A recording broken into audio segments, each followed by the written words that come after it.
Bismillahirrahmanirrahim. Assalamualaikum warahmatullahi wabarakatuh. Nama saya Mutiara Islami Nur Aziz. Saya dari Universitas Muhammadiyah Profesor Dr. Hamka. Video ini dibuat untuk memenuhi tugas akhir saya di mata kuliah Metodologi Bahasa Arab. Di sini saya akan menjelaskan dan mereview apa yang telah saya pelajari dalam kelas, yaitu mengenai bi'ah Arabiyah. Bi'ah Arabiyah terdiri dari dua kata, yaitu bi'ah dan Arabiyah. Bi'ah artinya adalah lingkungan, kemudian Arabiyah adalah Arab. Jadi ketika digabungkan artinya adalah lingkungan yang berbahasa Arab. Menurut Ahmad Fuad Effendi, bi'ah lugawiyah adalah apa yang dapat dilihat dan apa yang dapat didengar oleh siswa atau si pembelajar terhadap bahasa yang sedang dipelajari dia. Maka bi'ah Arabiyah adalah apa yang dapat dilihat dan apa yang dapat didengar oleh si pembelajar kepada target bahasa yang akan dipelajari. Dalam konteks berbahasa Arab. Dalam lingkungan bahasa haruslah ada beberapa komponen yang saling mendukung, dan komponen yang paling penting dalam lingkungan bahasa Arab ini adalah masyarakat itu sendiri. Karena tanpa adanya masyarakat itu sendiri mustahil akan terciptanya lingkungan yang berbahasa Arab. Dan dalam masyarakat itu sendiri harus saling mendukung untuk terciptanya komunikasi yang berbahasa Arab. Sekelompok manusia kan terbiasa menggunakan suatu bahasa karena mereka membutuhkan komunikasi untuk berbicara kepada lawannya kan. Nah, maka dari situ, jadi seseorang yang ingin mempelajari bahasa asing harus juga dengan sadar dan dengan betul dengan keyakinannya untuk mempelajari bahasa itu dan menciptakan lingkungan bahasa yang sedang dia pelajari dengan menjadi bahasa ibu atau menjadi bahasa yang dibutuhkan untuk berkomunikasi sehari-harinya. Sekelompok manusia terbiasa menggunakan bahasa itu karena mereka harus berkomunikasi kepada manusia yang lain dengan maksud dan tujuan. Ya, maka dari itu, ketika kita mempelajari bahasa Arab, maka kita harus secara sadar dengan niat kita menciptakan lingkungan berbahasa Arab untuk kita dapat mempelajari bahasa Arab itu seperti kita berbicara normalnya bahasa kita sendiri, bahasa Indonesia. Dan dalam dunia mengajar dan belajar bahasa terdapat dua istilah, yaitu pemerolehan bahasa dan yang kedua adalah pembelajaran bahasa. Pemerolehan bahasa adalah apa yang kita dapat bahasa secara bawah sadar, dan itu terjadi ketika kita berkomunikasi kepada manusia yang lain. Nah, sedangkan yang kedua adalah pemerolehan pembelajaran bahasa, yaitu pembelajaran bahasa adalah kita mempelajari bahasa secara sadar, dan itu terdapat juga kaidah-kaidah bahasa, baik itu bahasa Indonesia ataupun bahasa Arab dengan kaidah yang benar. Yang kedua adalah syarat-syarat untuk menciptakan bi'ah Arabiyah. Nah, menurut Ahmad Fuad Effendi ada 3 syarat yang harus terpenuhi dalam menciptakan bi'ah Arabiyah itu sendiri.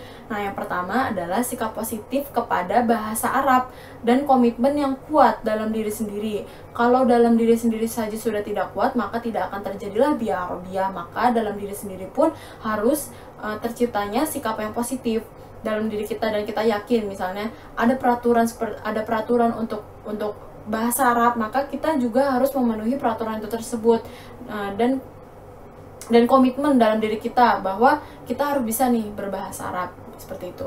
Kemudian yang kedua adalah adanya beberapa figur yang menjadi pemacu untuk bi'ah Arabiyah, misalnya seperti kepala sekolah ataupun guru yang menyiapkan bi'ah Arabiyah. Misalnya guru atau si kepala sekolah ini tuh menyiapkan peraturan kepada murid atau santri misalnya untuk bi'ah Arabiyah gitu, untuk menyiapkan lingkungan bahasa Arab. Kita katakanlah satu pesantren yang terkenal yaitu Gontor.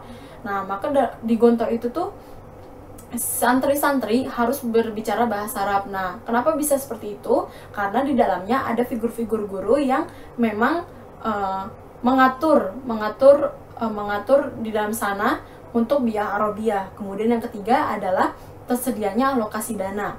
Nah, alokasi dana atau itu tuh misalnya seperti kepala sekolah. Kepala sekolah tuh menyiapkan speaker, guru-guru menyiapkan speaker, dan misalnya kita guru SD kita menyiapkan gambar-gambar ataupun kita menyiapkan patung, misalkan anak TK gitu kan, patung misalkan patung singa dan kita menyebutnya asadun. Nah, kita harus menyiapkan alokasi dana kan untuk membuat bi'ah Arabiyah. Yang ketiga, ada macam-macam bi'ah Arabiyah. Dalam lingkungan bahasa atau proses pembelajaran bahasa Arab atau bi'ah Arabiyah memiliki pengaruh yang sangat besar terhadap perkembangan bahasa peserta didik itu sendiri. Karena dalam bi'ah Arabiyah dapat merangsang atau memaksa peserta didik untuk beradaptasi dan praktek secara langsung terhadap bahasa yang sedang dipelajari. Nah, dalam lingkungan itu juga berpengaruh terhadap proses belajar si siswa itu. Nah, dan dapat dikelompokkan menjadi dua, yaitu lingkungan bahasa yang formal dan lingkungan bahasa yang informal. Yang pertama ada lingkungan bahasa Arab formal. Apa sih maksud dari bahasa Arab formal? Dengan namanya saja formal, maka yaitu lingkungan bahasa yang sengaja diciptakan untuk siswa belajar bahasa secara benar atau secara kaidah, secara gramatikal. Nah, itu bisa diciptakan melalui proses pembelajaran yang terjadi di dalam kelas ataupun dengan guru, dan itu terjadi secara formal. Yang kedua adalah lingkungan bahasa Arab informal. Nah, apa sih maksud dari itu? Maksudnya adalah lingkungan bahasa Arab ini terjadi secara alami. Nah, maksud dari sini itu adalah bahasa yang dipakai oleh teman sebaya, kemudian bahasa orang tua, dan bahasa anggota kelompok penutur bahasa yang dipelajari. Nah, bahasa yang dipakai di media cetak atau di elektronik, koran, televisi, atau radio, dan bahkan dipakai oleh guru ketika proses belajar, mengajar secara berlangsung. Tapi maksud di sini tuh bukan ketika guru sedang belajar penutur menjelaskan tentang tata bahasanya, bukan tentang tata bahasanya, tapi ketika sedang proses belajar mengajar. Selanjutnya ada prinsip pengembangan lingkungan bahasa Arab. Yang pertama adalah prinsip keterpaduan, yaitu visi dan misi dan orientasi pembelajaran bahasa Arab pada sekolah. Yang kedua adalah prinsip pada skala prioritas dan gradasi program implementasi penciptaan lingkungan bahasa Arab yang harus dilakukan secara bertahap pada sekolah. Jadi tidak bisa secara langsung, secara total kita menginginkan lingkungan bahasa Arab pada sekolah yang belum pernah mengadakan lingkungan bahasa Arab. Kemudian yang ketiga adalah kebersamaan dan partisipasi aktif semua pihak dalam berbahasa asing. Nah, di sini tuh maksud bahasa itu adalah bahasa Arab. Nah, maksudnya adalah bukan hanya gurunya saja, guru bahasa Arab saja yang aktif dalam menciptakan lingkungan bahasa Arab, namun juga orang-orang petinggi-petingginya seperti kepala sekolah dan lainnya. Kemudian yang keempat adalah prinsip pendayagunaan teknologi dan multimedia. Di antara yang dasar membuat lingkungan bahasa Arab itu adalah teknologi, informasi, dan pendayaan gunaan multimedia. Kemudian yang selanjutnya, strategi pengembangan lingkungan bahasa Arab. Yang pertama, adanya komitmen kuat dari para tenaga pendidik bahasa Arab atau pimpinan sekolah itu sendiri, seperti kepala sekolah atau guru-guru bahasa Arabnya secara tegas.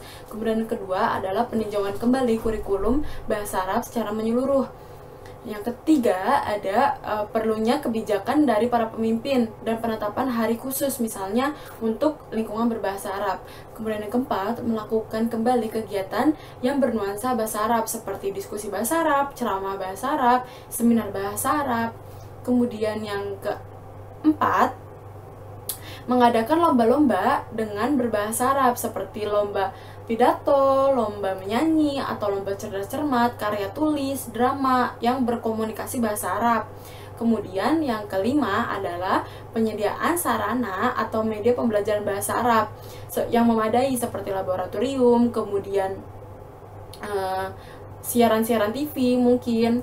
Kemudian yang terakhir perlu mentradisikan reward atau mukafaah kepada murid-murid yang berprestasi di bahasa Arab itu sendiri. Jadi murid-murid termotivasi untuk bisa berbahasa Arab lebih baik lagi dari sebelumnya. Yang terakhir adalah kesimpulan dari materi yang sudah saya sebutkan dari tadi. bahwa Bi'ah Arabiyah atau lingkungan bahasa Arab memiliki peranan penting dalam pengembangan keterampilan bahasa Arab. Dengan adanya kebiasaan dalam berkomunikasi di lingkungan bahasa Arab, maka akan menciptakan peningkatan pengembangan keterampilan bahasa Arab kepada siswanya itu sendiri.